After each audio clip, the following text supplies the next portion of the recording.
What an insane weekend in Paris. That was seriously top shelf Olympic entertainment. A huge weekend for the games, a huge weekend for America, and a huge weekend for one Noah freaking Lyles, aka the fastest man alive. What a way for an American to reclaim that title. You know, sprinting, of course, was our domain for so long. And the 100 meters was the event that we dominated for so long. The glamour event, the one you wanted to win, the one that made you the fastest person in the world. Well, it had been 2 decades, though. That's hard to imagine. It had been 2 decades since we won a gold in that event. So that was the best possible way to snap that drought, to break a 20-year slump. Because my man Noah, like him or hate him, is electric. His smack is electric. This race was electric, especially not just how it ended, but how it started, especially when you consider how poorly he started. And if you start poorly, you're generally dead in the blocks. It's too short of a race. But that's not a one-off either. He does not start well. It's killed him in the past. So in that race yesterday, 20 meters in, he was DFL. 50 meters in, he was still in 7th place. 6 of the fastest guys in the world were still ahead of him that he was going to have to run down. And let's not forget, this is not even his best event. Hell, best event, he didn't even qualify for the 100 meters in Tokyo. That's what, to me, makes this thing so mind-blowing. He really wasn't even that good in the event. He didn't even qualify in Tokyo. The fact that he had to make up that much real estate against a field that badass, coming from dead freaking last, is mind-blowing. And it did lead to one of the all-time great photo finishes in Olympic history. There's an Olympic gold medal waiting for somebody who wants it the most. Now Thompson starts to wind up. Curley's going with him. This is close. Jamaica's going to do it. Kashane Thompson is a gold medalist on debut. I mean, I'm telling you, I could watch that race all day long. I'll get to that final call in a minute. I could watch that race all day long. I mean, he broke so badly. And even halfway through the race, he had so much ground to make up. It was just amazing to see that guy start swallowing real estate and running guys down. And again, we're talking about running against the best in the world. In terms of Jamaica, you sure about that, my man? Are you sure Jamaica is going to do it? Because I hate to break it to you, but Jamaica did not do it. Noah freaking Lyles did it. Jamaica dude had to go all Rafa Nadal on the play-by-play right there. Like, you know, I lost. I lost, by the way.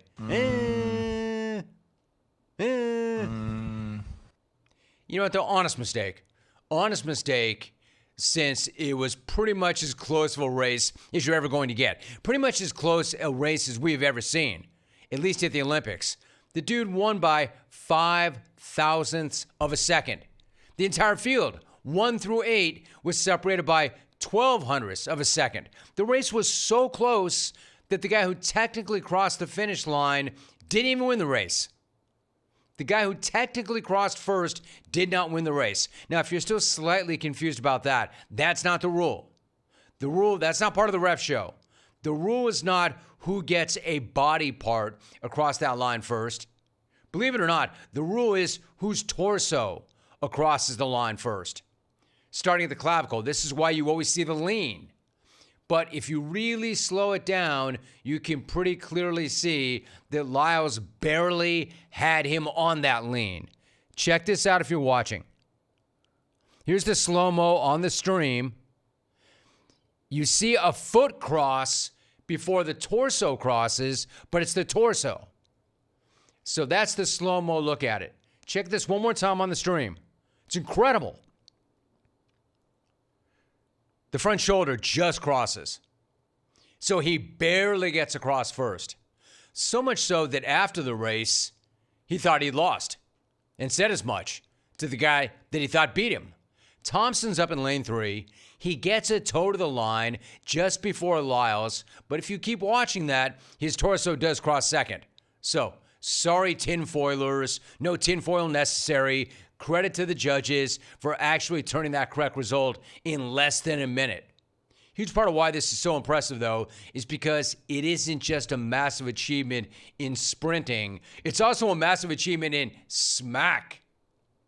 Because as I mentioned, either you love this guy or you hate this guy. And there's a lot of people who hate this guy, and he doesn't give a damn.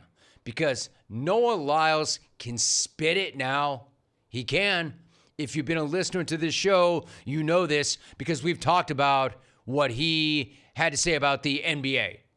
And all that trash talk about the NBA world champions. Which, of course, he says they're not actual real champions because they're not competing and beating the best in the world. Just in the one league. I always love this clip. And I've always thought that it was hilarious. But I never understood why he got so much genuine hate. Hate from the clip. Hate. But it's never been funnier to me than it is right now. The thing that hurts me the most is that I have to watch the NBA Finals, and they have world champion on their head. World champion of what? The United States? Don't get me wrong. I love the U.S. at times. But that ain't the world. That is not the world. We are the world. We have almost every country out here fighting, thriving, putting on their flag to show that they are represented. There ain't no flags in the NBA. This dude cracks me up. I mean, that was so funny. So funny the first time I saw that I kept watching it over and over again. Just his whole mannerisms, man, his whole vibe. World champion of what? The energy is incredible. The world champion of what? World champion the world of champion what? of the United States? Make that make sense. So he's talking that kind of junk, and he's pissing off everybody, and the NBA is so upset. And this is just who this guy is. And by the way, you want your sprinters to be like that. Sprinters have to be like that. They're hired guns. There's nobody like them. I mean, you could talk about cornerbacks being on an island. There's nobody like a world-class sprinter. So that's what I want to see in a sprinter. That's the vibe. That's the energy. That's what I want in a sprinter. So then to go out and back that up on the biggest stage and not only become the Olympic world champion in the 100 meters, but to do so like that against that field, one of the best ever, after that start, one of the worst ever, is incredible. Like I said last week, some of you haters just hate to hate. Some of you haters are just hooked on the hate. You're addicted to the hate. You can't get off the hate. Like there's no drug to get you off the hate. But this dude backing up that smack and winning that race after not even qualifying for the 100-meter final in Tokyo is incredible. Finish like that, and you can say whatever the hell you want. What's better than running your mouth to that extent, to that extreme, and then backing it all up on the biggest stage of all? And don't tell me, you know what's better than that, Rome? You know what's better than that, Rome? Being classy and letting your feet do your talking for you. No, it's not. No, it is not. That was huge for him. That was huge for U.S. sprinting. And that was huge for that because it needs that sort of straight fire. Bad news, haters. Not only did he get it done on the biggest stage in an event that's not his best event, he's not done. Far from it. Because his best race is still to come. His best race is actually the 200 meters. In fact, he calls the 200 meters his, quote, wife, and the 100 meters his mistress. You know, more great smack. So maybe the old ball and chain can get him another gold, and then he doubles. Then he's the double champ. We can only hope. We can only hope it comes, and then it comes with more legendary smack. So that was incredible. Noah Lyles ripping back the 100 meters for the U.S. was the best thing that happened this weekend. Now, I'll give you a close. Second thing was Scottie Scheffler, a close second. What a freaking year that guy's having. And it's not exactly news at all, but what a freaking stud this guy is. So Scottie, in case you missed it, was 4 shots back, and he was, to start the day, He was 6 shots back on the back 9. He was 6 shots back on the back 9. Can I say that one more time? 6 back on the back 9. And somehow this dude comes away from that tournament with a gold medal. You know, like Lyles charging and tearing up real estate, swallowing real estate. Here comes Scottie. Finishing like a freight train. You know, so much so that the announcer missed it, right? He birdies 5 of 6 down the stretch to match a course record and throws up 62 for the round to edge Tommy Fleetwood by a single shot. I mean, how much more epic and insane could this guy's year be? Yeah, John Rahm helped. I'll give you that. But at the beginning of the year, everybody's take was, man, Scotty's just too boring. Scottie went from being the most boring golfer in the world to maybe the most interesting person in the entire world. From handcuffs to Olympic glory. From the back of a squad car to the top of an Olympic podium. From green jacket to orange jumpsuit to gold medal. Ridiculously impressive. And there's more. Maybe not quite as ridiculously impressive as Novak Djokovic, who essentially completed his career resume by winning the only thing that he did not have, gold. At age 37, almost exactly 2 months from meniscus surgery, on the same court where he suffered the injury, and he did it by beating a 21-year-old? 24 major championships, most weeks ever ranked number 1, and now an Olympic gold medal. Gold medal. Gold medal. One more for emphasis. Gold medal. Good night. Man, this dude could totally hang it up right now and have the greatest resume in that sport. Or he could just as easily keep winning. Yes, he's a different dude. Sometimes he even gets pretty baggy with it. That's kind of undeniable. But you know what's really undeniable? His greatness. His greatness. You know, some goats have bag in them. No bags have goat in them. Some goats have bag in them. Speaking of baggy goats, gotta hand it to LeGoat. Who, me? The dude continues to be an absolute monster for Team USA. Team USA continues to be an absolute nightmare for the rest of the field. But now the serious games do get underway because the medal round starts tomorrow and they've got a quarterfinal matchup with Brazil. Tough matchup. However, as tough a matchup as that is, we can actually potentially get a basketball medal today. Thanks to, believe it or not, the 3-on-3 women's hoopers. Shout out to the ladies. They got their bleep together after an 0-3 start to get all the way to the semifinal. 1 win today gets them at least a silver medal. 2 wins today gets them the gold. Way to go, ladies. Way to step it up. Unlike the dudes who got sent home by the Netherlands. At least it was close. Sure it wasn't. They got their asses beat 21-6 to get knocked out by the Netherlands in basketball. The Netherlands! Has there ever been an NBA player from the Netherlands? I don't want to over-embellish, but has there ever been a D1 player from the Netherlands?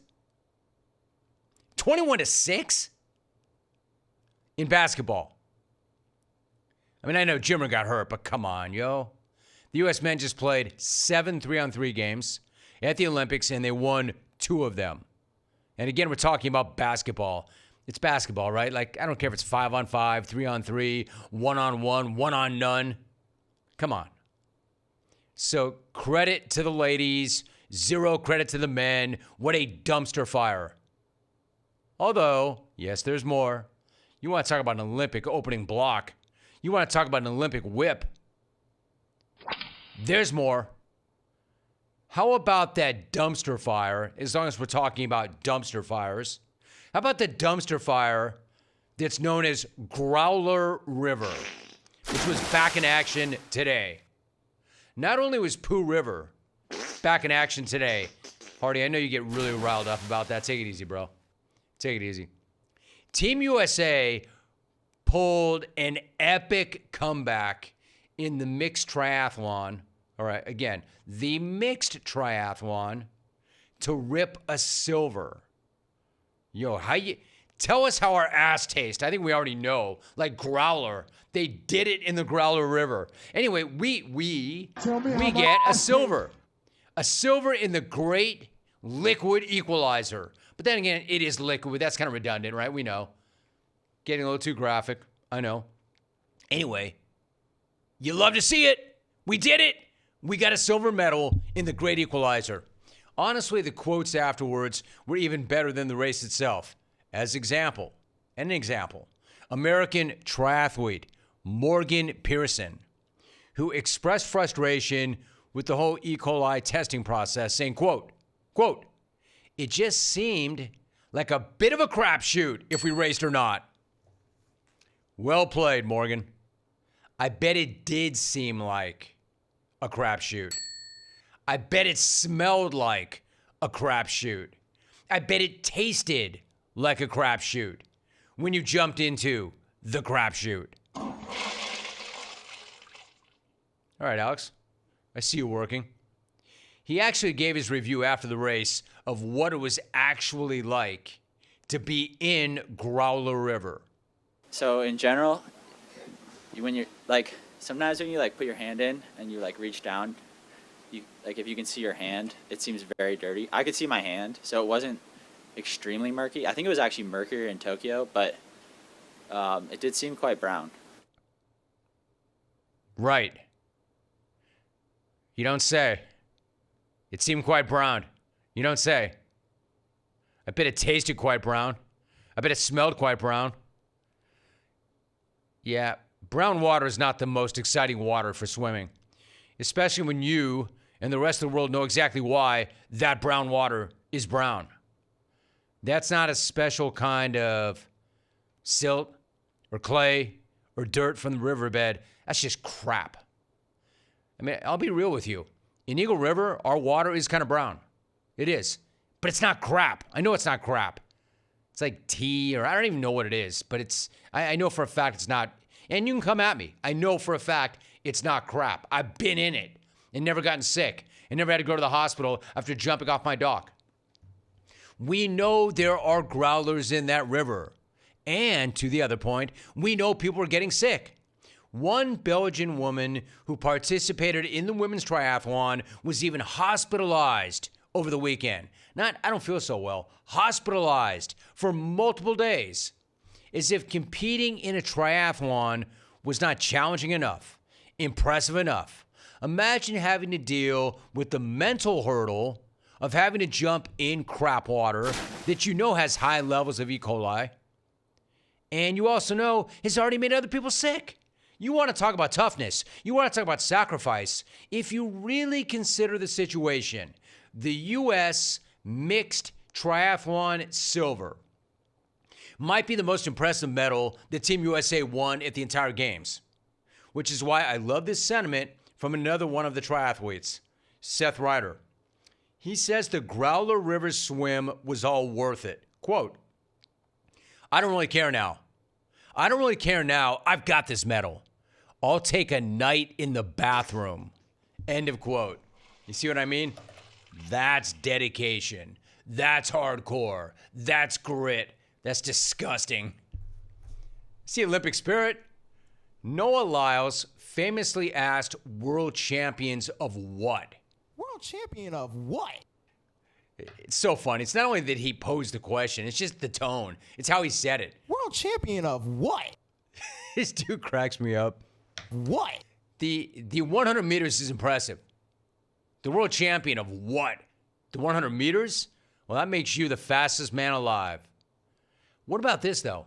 What about the world champions of swimming in crap? World champion of Swimming what? in crap.